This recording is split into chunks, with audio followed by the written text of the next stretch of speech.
time to break up this sausage fest. Let's get excited. Our next comedian comes to us from the infamous Manhattan, New York. Please welcome Ellen Orchid. Ellen! Hi, everybody.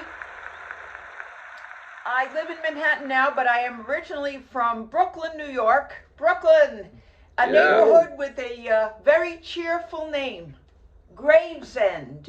How do they promote this place? Life moving too fast for you? Yeah. Come to Gravesend. We'll slow it down. Yeah.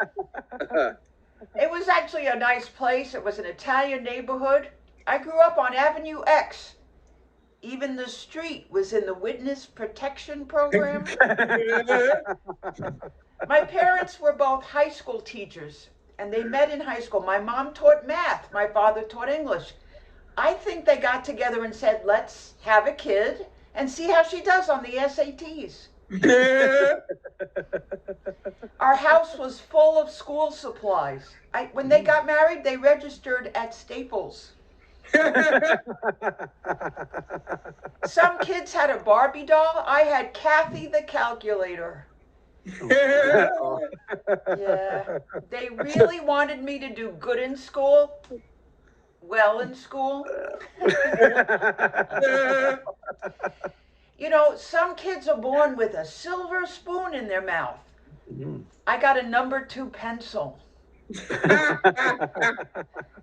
I'd come home from school, they would teach me, and then they'd send me for more tutoring. They sent me to a place you may have heard of. It's called Kaplan's.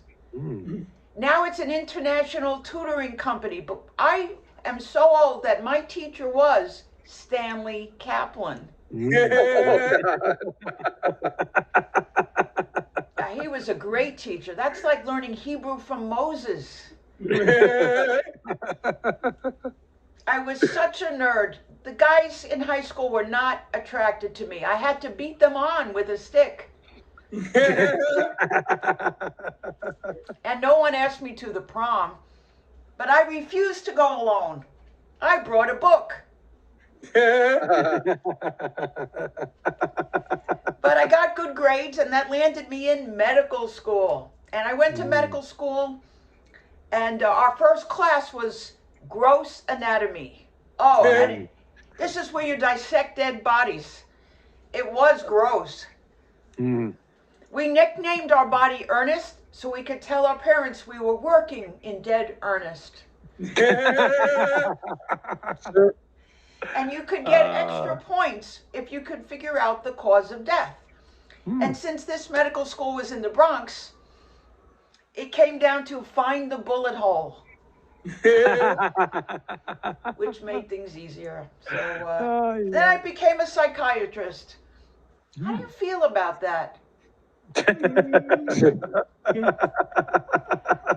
Let it out, don't repress. Now, I've been working in this field for many years, and I got to tell you, it's fascinating but also exhausting. I am so burnt out.